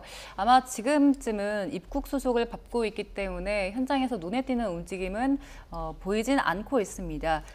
송환을 위해서 떠난 전세기가 오늘 오전 8시 30분이 조금 넘어서 인천공항에 도착을 했고요. 입국 소속에는 1시간 정도가 걸릴 걸로 예상되기 때문에 한 9시 30분쯤이 좀 지나면 피해자들이 수갑을 찬 채 입국장으로 이동을 할 것으로 보입니다. 그 64명의 입국자들, 일단 캄보디아 부총리는 그 얘기했거든요. 한국인이 자국에서 캄보디아에서 범죄에 연루되고 추방이 되면 재입국을 막는 블랙리스트 명단을 만들겠다. 이 조치를 밝혔는데 이 조치가 한국을 위한 겁니까? 캄보디아를 위한 겁니까? 일단 캄보디아 입장에서는 본인들도 피해자다 이런 이야기들을 하고 있거든요. 왜냐하면 범죄 단체들 같은 경우에는 중국인들을 중심으로 꾸려져 있다라고 지금 알려지고 있습니다.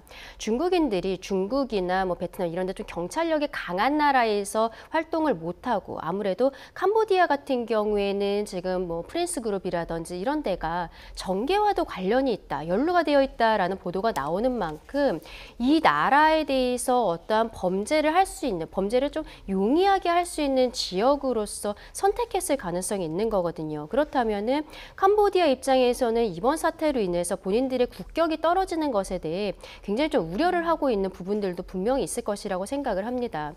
근데 지금 캄보디아 측에서는 한국인들이 이번에 이제 송환이 된 한국인들이 캄보디아에 다시 들어오는 것에 대해서 막겠다라고 이야기하는 것은 어떻게 보면 원칙적인 모습이 아닌가라고도 생각을 해요. 한국 같은 경우에도 어쨌든 불법적인 부분으로 있어서 추방이 되는 경우에는 재입국을 막고 있는 이런 부분들이 있는 것이거든요. 근데 문제는 이게 캄보디아만 막아서 되는 것인가? 이 지금 범죄 단체들이 캄보디아를 넘어서서 근경에 있는 다른 국가들로 가고 있기 때문에 이분들께서 만약에 한국에서 형을 살고 또 나가겠다라고 하면은 캄보디아가 아닌 제3국에 있는 다시 이제 본인이 있었던 범죄 단체라든지 이런 데를 갈 가능성들도 있는 거거든요. 그러니까 여기에 대해서 얼만큼의 수사가 이루어지고, 그러니까 결국에는 발본색원을 해야 되는 것인데 그것이 가능한 상황인지, 그리고 그게 캄보디아 정부 측에서 조금 더 강하게 나와야 되는데 우리 정부에서 그런 부분까지 지금 공조가 이루어지는 것은 조금 의문이 있는 부분입니다. 그 외교 당국 자체가 캄보디아 아닌 그 주변 국가들, 뭐 태국, 베트남, 미얀마 같은 곳들로 이번에 범죄에 연루됐던 사람들이 출국을 하려고 할 때 선제적으로 막을 방법도 있습니까? 지금 그러기는 쉽지 않을 것이라고 생각을 합니다. 이분들이 이번에 캄보디아에서 있었던 일을 가지고 교도소에서 몇 년 정도 형을 살고 나왔을 때 그 다음에 다시 해외로 출국하는 것을 한국에서 막기에는 실상 어렵거든요. 캄보디아 자체에서 캄보디아로 들어오는 것을 막겠다라고 하는 것이지 한국이 한국인에 대해서 베트남, 태국 이런 데 가는 것을 막게 하는 것은 실질적으로 좀 어렵다라고 볼 수가 있는 부분이 있어서 그 부분이 우려스럽다라고 말씀드리는 겁니다.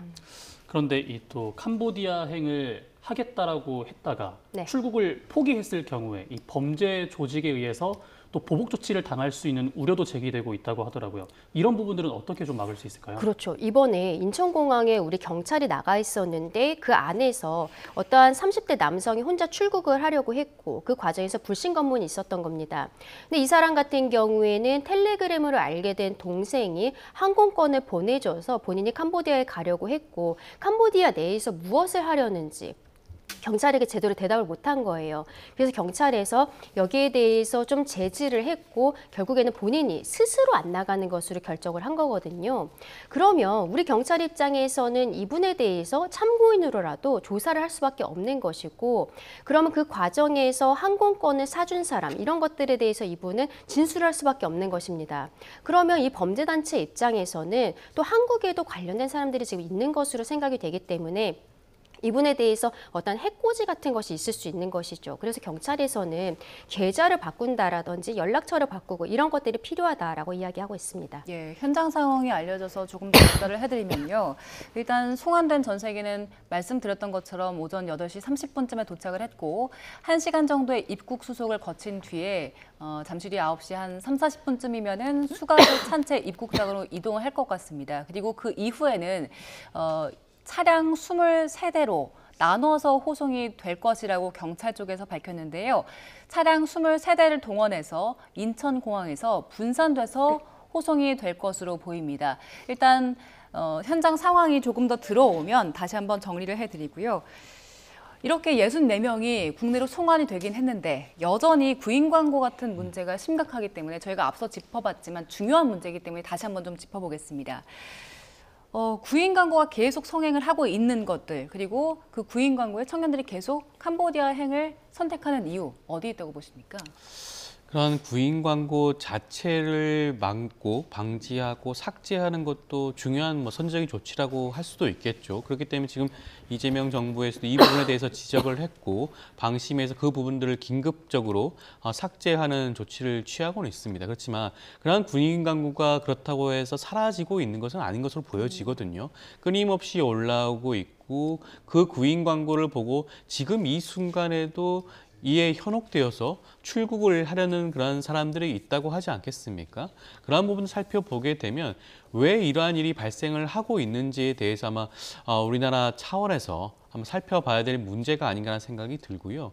지금 현재 젊은 청년층 입장에서는 취업난이 심각한 상황이라고 느껴지고 여러 가지 측면에서 고수익을 보장하는 그런 단기 일에 대해서는 어떻게 보면 좀 현혹될 여지가 충분히 있지 않겠습니까? 그러다 보니까 이런 여러 가지 측면에서 지금 캄보디아 범죄 조직 사건과 관련된 보도가 쏟아지고 있는 와중에도 이러한 구인 광고에 현혹되어 출국을 하려는 그런 사람들이 있을 정도이니 이 부분들에 대해서는 뭐 삭제 조치뿐만 아니라 정부 차원에서 이 부분에 대한 적극적인 그런 안내라든가 출국 당시에 그런 여러 가지 면담 조치라든가 이런 부분들이 필요한 부분이 아닌가라는 생각이 들고요. 한번 출국하게 되면 이제는 뭐 피해자일 뿐만 아니라 가해자로도 둔갑을 할 수가 있는 상황 아니겠습니까? 예. 이러한 범죄가 반복적으로 지속적으로 일어날 그런 또 일이 될 수도 있습니다. 그렇기 때문에 사전에 이러한 것들이 발생하지 않도록 예. 사전 조치가 반드시 필요하다고 보여지고요. 예. 그런 것들의 그런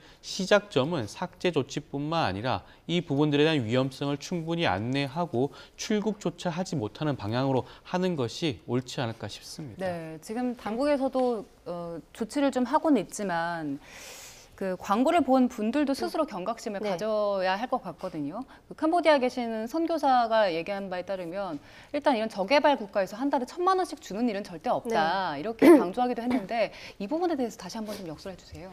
그렇죠. 지금 캄보디아 같은 경우에는 일용직으로 근무를 했을 때 한 달에 한 200불에서 300불 정도, 한국 돈으로 3, 40만 원 정도밖에 벌지 못한다라고 알려지고 있습니다.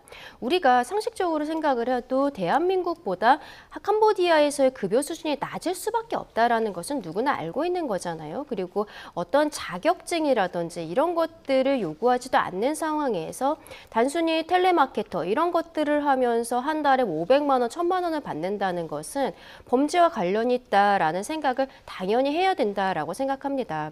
근데 이분들께서 그럼에도 불구하고 결국에는 캄보디아행을 택하는 분들이 있는 것을 한국에서의 취업 상황이 녹록치 않기 때문이 아닌가라는 생각도 드는 거거든요. 그러니까 약간의 미필적 고의로서 본인이 캄보디아에 가서 짧게 있으면서 고수익을 올리고 돌아와야지 이런 생각을 하시는 분들도 있지 않은가라고 생각을 합니다.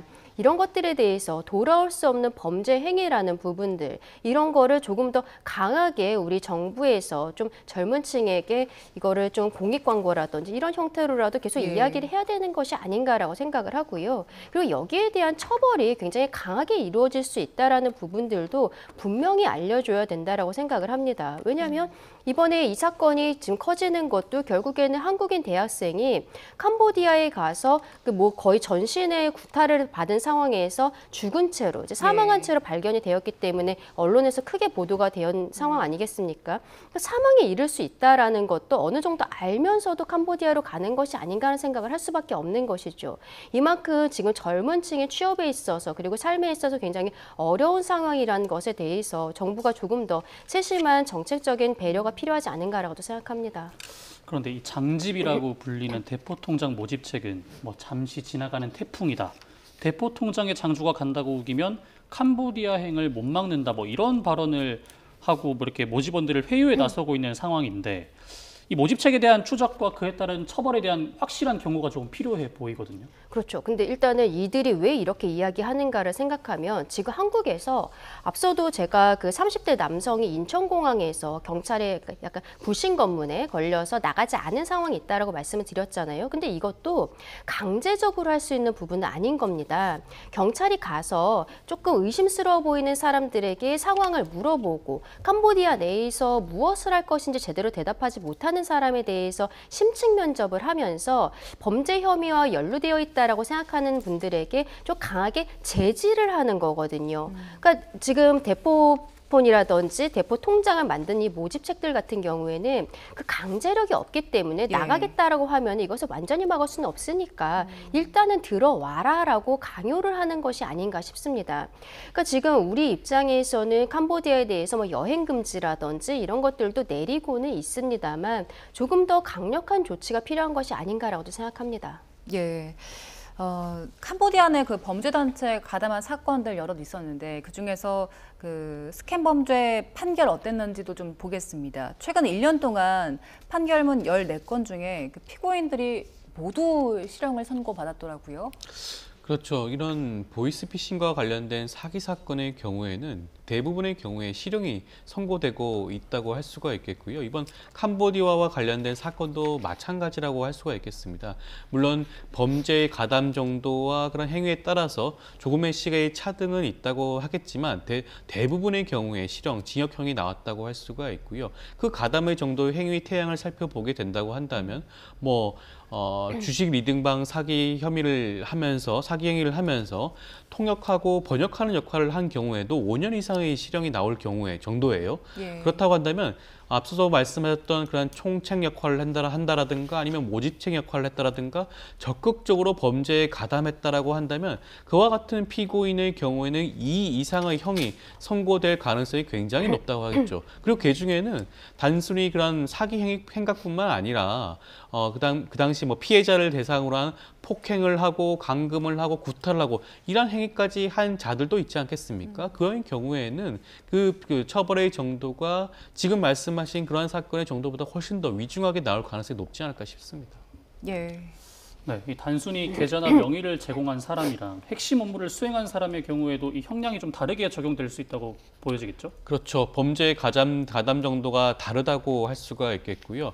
보통 우리가 통장을 건네주고 통장을 사용하게 해주는 것에 대해서 그 처벌받는 것이 맞는지에 대해서 좀 의문을 가지는 분들이 있는데 엄연하게 그것도 범죄입니다. 본인 명의 통장을 제3자 그 누군가에게 사용하게 한다는 것 자체가 법 위반이기 때문에 그 전달하는 그 자체만으로 처벌을 받을 수가 있다고 하겠고요.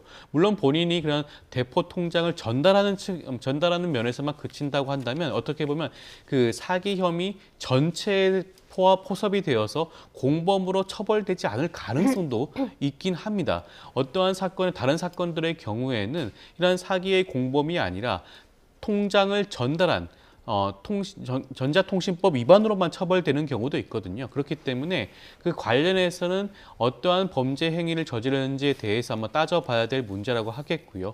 단순히 통장을 전달한 것뿐만 아니라 통장이 한 차례가 아니라 수차례 전달을 했다. 이러한 것들이 이러한 사기 범죄에 사용될 것을 알고 있었음에도 불구하고 전달을 했다라고 한다면 지금과 같은 보이스피싱 사기의 공범으로 처벌될 가능성이 높다고 하겠습니다. 예. 앞서 그 처벌과 관련된 이야기를 나누고 있었는데 그 범죄 가담 정도가 다르면 형량도 좀 달라질 수 있기 때문에 그래서 몰랐다, 나 이거 강요당했다 이렇게 주장을 하는 경우도 있는 것 같아요. 어떻습니까? 그렇죠. 일단 이번 캄보디아 사건과 별개로 대부분의 보이스피싱 사건을 진행을 해보면 가담자들의 경우에는 알지 못했다라는 주장을 가장 많이 합니다. 나는 단지 이런 구인 광고를 보고 회사인 줄 알고 뭐 금전을 수거하는 역할을 했다라든가 뭐 그런 식으로 주장을 많이들 하는데요. 그 받아들여지는 경우는 사실상 거의 없다고 봐도 무방할 것 같습니다. 법원 입장에 살펴보게 된다고 한다면 우리가 이런 모든 범죄 사실 전반적인 사기 행각에 대해서 알고 있지 못하고 하더라도 일정 부분 이것이 사기라는 그런 범죄에 가담하는 것으로 미필적으로만 인식을 한다고 하더라도 고의범으로서 처벌할 수가 있게 되어 있거든요. 지금 캄보디아 사건도 마찬가지라고 할 수가 있겠습니다. 캄보디아 내에서 500만 원에서 1000만 원에 이르는 고수익을 보장하는 일거리가 있다라는 말에 현혹되어서 내가 출국을 하여 현장에서 그와 같은 일을 했다. 이것이 범죄인지 몰랐다라고 주장을 한다고 하더라도 이미 그와 같은 사실은 일반인의 그런 합리적인 의심을 충분히 할 수 있는 수준이라고 할 수가 있거든요. 상식적으로 봤을 때 캄보디아에서 근무를 하면서 그와 같은 고수익을 얻을 방법은 불법적인 일이 아니고서는 없다고 보여지기 때문에 아마 법원 입장에서도 그와 같이 피고인들이 항변한다고 하더라도 그 받아들여질 가능성은 낮지 않을까 싶습니다. 네, 송환된 사람들이 불법적인 일인 걸 알고 갔잖아요. 근데 거기서 또 이제 고문이나 이런 피해를 당하기도 했는데 본인들이 한 일과 피해를 당한 일, 이게 따로 조사가 되는 건가요? 아니죠. 조사를 할 때는 상황에 대해서 모두 한꺼번에 조사를 하게 됩니다. 그리고 이분들이 그러니까 가해자 겸 피해자의 역할이 이게 함께 있을 수 있는 거거든요. 뭐 한국에서 출국을 하는 과정에 있어서는 말하자면 미필적 고의의 형태로서 나간 분들이 어느 정도 있지 않을까 싶습니다. 한 달에 뭐 500만 원, 1000만 원을 주는 캄보디아의 직업이 있다라는 것에 대해서 범죄 혐의에 연루될 수 있을 수도 있다라는 생각을 하고 간다는 거. 이게 미필적 고의로서 좀 인정될 가능성이 많이 높아 보이거든요. 특히나 항공권을 제공을 받았다라든지 이럴 때는 더 그 상황이 좀 높아질 것이라고 생각을 합니다. 근데 가서 이제 본인들이 뭐 한두 달 있다가 와야지라고 생각을 하지만 그 안에서 폭행이라든지 또 마약을 그쪽에서 일부러 투약을 해서 벗어날 수 없게 한다라든지 이럴 때는 그때부터는 어떠한 피해자로서의 위치도 같이 겸할 수가 있는 것이거든요. 결과적으로 이제 한국의 수사기관에서 이러한 부분들에 대해서는 확인을 할 것이고 가해자로서의 형을 결정하는 과정에 있어서 피해자로서의 부분들은 어느 정도 정상 참작이 되지 않을까라고 생각합니다. 예, 어제 있었던 판결 보면요, 그 캄보디아 패싱 조직인 마동석 팀이란 팀, 그 조직에서 일단 1심 판결이 나왔는데 3년에서 6년형 달하는 징역이 나왔더라고요. 이 정도면은 형량이 좀 어느 정도인 겁니까? 높은 편입니까? 최근에 법원에서 보여주고 있는 그 판결 형량 추세에 부합하는 그런 정도라고 할 수가 있겠고요. 저는 근데 앞서도 말씀을 드렸지만 이번 캄보디아 사건을 계기로 해서 법원이 이런 사기 피싱 범죄에 대해서는 더욱더 엄하게 처벌할 가능성이 높지 않을까라는 생각이 듭니다. 일단은 그 피해자의 정도가 다수이고요. 피해 정도가 심각합니다. 사망자가 발생하고 있고요. 단순히 금전을 편취하는 정도에 그치지 않고 감금, 폭행하는 일이 벌어지고 있지 않겠습니까? 그리고 단지 한국인으로만 구성이 된 것도 아니고 국제적인 범죄 조직이 개입되고 있다라는 측면에서 그 피해의 숫자가 다수로 폭증하고 있다는 측면을 살펴보게 되면 아마 이러한 부분들에 대해서 충분히 고려하여서 향후 법원에서도 이 부분에 대해서 더욱더 엄하게 처벌할 가능성이 높지 않을까 싶습니다. 네, 현재 저희가 계속해서 이 시각 인천공항 상황을 보여드리고 있습니다. 비행기에서 내리면은 이제 각 관할 경찰서에서 범죄 가담 정도 등 사실관계에 대한 조사를 벌이게 될 예정이고요. 200명 넘는 규모의 호송조가 이들을 데리고 왔고 이를 지원하기 위한 경찰들도 인천공항에 나와 있는 모습을 화면으로 보실 수가 있습니다. 정부와 경찰 합동 브리핑도 계획이 되어 있는데요. 나중에 연결이 되면은 보내드리도록 하고요. 이 송환된 사람들 네. 앞으로 이제 이런 송환되는 일들이 뭐 없으면 가장 좋겠는데 이런 범죄들을 예방하기 위해서는 어떤 노력들이 앞으로 좀 필요할까요? 일단은 여기에 대해서는 정부 차원에서 어떤 특히 2030 청년들에 대한 정책적인 배려가 필요하지 않을까라고 생각을 합니다. 왜냐하면 앞서 말씀드린 것처럼 이들이 캄보디아에 갔을 때 그런 고수익을 올릴 수 있다라는 것은 범죄 혐의와 연루될 수 있다라는 어떤 미필적 고의 하에 출국했을 가능성이 높거든요. 근데 그런 것들을 생각하게 된 것은 한국에서 정상적으로 근무를 해서는 캄보디아에서 주겠다는 500만 원, 1000만 원 이 정도의 급여를 받을 수 없기 때문에 그러니까 캄보디아를 간 것이라고 생각을 할 수밖에 없습니다. 결국에는 지금 뭐 청년들의 어떠한 주거 사다리라든지 취업에 있어서의 사다리 이런 것들이 끊어지고 있는 것이 아닌가라는 생각을 할 수밖에 없는 것이고 그리고 정신적인 부분에 있어서도 어떠한 지금 최근에 아예 취업을 하지 않는 청년들도 있고 혹은 아르바이트만 하면서 전전하는 청년들도 굉장히 많다라는 보도들도 나오고 있는 거거든요. 특히 젊은 층의 정신건강이 좋지 않다라는 보도들도 많이 나오고 있습니다. 이러한 부분들에 있어서 청년들이 이렇게 캄보디아, 해외의 불법 취업에 빠지게 되는 경우에 대해서는 이들에 대한 처벌이라든지 이런 것들을 넘어서서 전체적인 정책이 좀 꾸려져야 되는 것이 아닌가라고도 생각합니다. 예. 사태가 워낙 심각하다 보니까 어제 이제 국회 국감에서도 관련 이야기들이 나왔었는데 일단 여야 모두 한 목소리로 경찰을 질타하기도 했고요. 그 23년에 우리 대사관 안에 있는 경찰 영사가 좀 줄었잖아요. 인원이 대폭 줄었더라고요. 그래서 일단 경찰청장 대행은 우리 대사관 안에 있는 경찰 영사 증원하겠다 이런 계획 밝혔는데 그러면 실효성이 좀 있겠습니까? 지금 예전부터 지금 현지에서는 영사 관련된 경찰 인력을 추가로 배정해달라는 요청이 있었죠. 그것을 어떻게 보면 받아들여지지 않았던 부분이 분명히 있습니다. 과거 캄보디아의 경우에는 그런 지금과 같은 구금 사건이 한 자릿수였어요. 한 건 정도 신고가 된 정도였음에도 불구하고 불과 2년 만에 예. 작년 기준으로 살펴보게 되면 220명으로 폭증하지 않았습니까? 그렇다고 한다면 현지에서는 지금 캄보디아 내 범죄 조직과 관련된 한국인 피해를 충분히 예측하고 예상할 수 있었다고 할 것인데 이에 대해서 적극적으로 대응하지 못한 측면이 있다라는 말씀을 드릴 수밖에 없을 것 같고요. 물론 지금 사건 자체는 이재명 정부에서 발생했지만 이 모든 것은 어떻게 보면 윤석열 전 정부에서 있었던 일 아니겠습니까? 물론 저희가 지금 단계에서 전 정부 탓을 하고 싶지는 않지만 그렇다고 하더라도 지난 정부에서 미흡한 부분을 지금 지적을 해야지만이 이러한 부분들이 개선될 여지가 있지 않겠습니까? 지금 과거 윤석열 정부가 어땠습니까? 그 경찰국을 신설하는 대신에 오히려 외사국을 폐지했어요. 어떻게 보면 지금과 같은 수사 외국과의 그 수사 공조와 협조가 절실하게 필요할 수가 있고 향후에도 국제 범죄 조직이 발로할 수가 있음에도 불구하고 관련된 조직을 축소시키거나 아니면 폐지한다고 하는 것 자체가 어떻게 보면 이러한 국제 범죄의 대응이 미흡했다. 예측이 부족했다라는 것들을 어떻게 보면 스스로 보여주는 게 아닌가라는 생각이 들 수밖에 없을 것 같습니다. 이번 사건을 계기로 해서 이러한 부분들이 충분히 제도적으로 보완될 필요성도 있고요. 그리고 동남아시아 같은 이런 특히 캄보디아 같은 경우에는 이전 캄보디아 주 대사의 경우에는 산자부 출신 공무원들이 가서 대사를 맡았었죠. 사실 그렇게 하면 안 됩니다.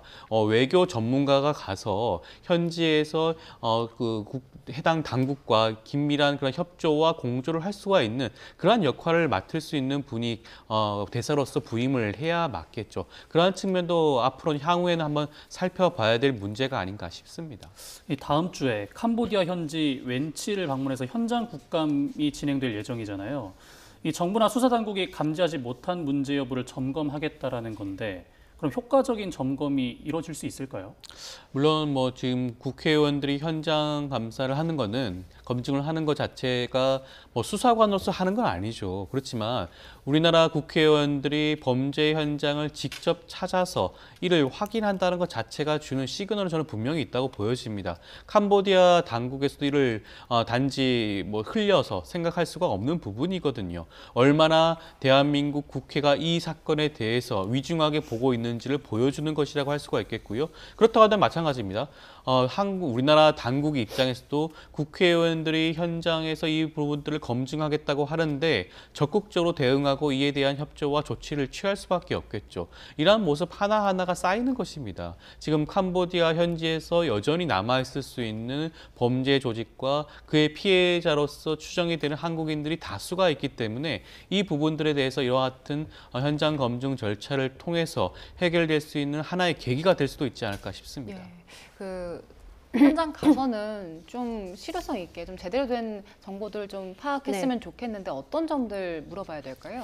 일단은 한국 정치인들이 간다는 것이 보여주기식이 아니냐라는 일각의 지적도 있습니다만 그럼에도 불구하고 저는 가는 것이 맞다라고 생각을 합니다. 왜냐하면 정부 자체에서도 지금 캄보디아 측과 계속적으로 협의를 하고 있는데 이게 제대로 되고 있는 것이 좀 의문점들은 있는 거예요. 왜냐하면 앞서도 얘기했는데 코리안 데스크에 대해서는 지금 불발된 것이거든요.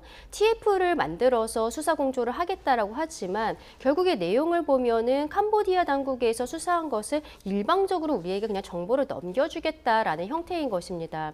근데 그 수사를 믿을 수가 있는 것인가? 그 부분이 의문이라는 것이죠. 지금 범죄단체들이 다른 곳으로 도피하는 과정에 있어서 캄보디아 경찰들이 미리 정보를 준 것이 아닌가라는 이야기들이 나오고 특히 지금 굉장히 큰 배후로 지목되고 있는 프린스 그룹 같은 경우에는 캄보디아 정계와도 관련이 있다라는 그 의혹들이 있는 상황에서 우리 수사기관이 캄보디아에 가서 직접적으로 수사하는 것이 무엇보다도 중요하고 이게 시간도 좀 빠르게 진행이 돼야 되는 거거든요. 그렇다면 우리 국회의원들이 캄보디아에 가서 물론 현장 같은 것들도 보겠습니다만 그 안에서 정치인들을 만나서 이러한 부분들에 대해서 정부가 지금 가져오지 못한 부분들을 더 강하게 이야기를 하고 그리고 어떻게 보면은 국제적으로도 이게 좀 여론이 환기될 수 있는 부분들도 분명히 있다라고 생각을 하거든요. 이러한 역할들을 국회의원들이 좀 제대로 하고 왔으면 좋겠다 생각합니다. 네, 이 송환자들이 이제 앞으로 어떤 절차를 밟게 되는지도 정리 한번 해주시죠. 이번에 송환을 하게 되면 이제 각 지역으로 지역 경찰청으로 송환이 되어서 수사가 진행이 되게 될 겁니다. 우리나라 형사 사법 체계를 살펴보게 되면 피의자의 경우에는 피의자의 주소지에서 수사를 하는 것이 원칙이거든요. 그것이 관할입니다. 그렇기 때문에 각 그 송환 대상자에 대한 피의자의 주소지에 따라서 구별되어 수사가 진행이 될 것으로 보여지고요. 수사라고 하는 것을 1차적으로 한다면 캄보디아 수사 당국이 제공하는 그런 범죄와 관련된 각종 증거와 기록을 바탕으로 하여 지금 송환되어 오는 피의자들 대상으로 직접적인 수사를 통해서 가담 정도와 범죄의 경우에 대해서만 살펴보게 될 것이고요. 아마 추가적으로 추후에도 각종 관련된 송환자들이 있을 수 있습니다. 그렇다고 한다면 그 부분도 추가적으로 보완하여 수사가 진행될 가능성이 있지 않을까 싶습니다.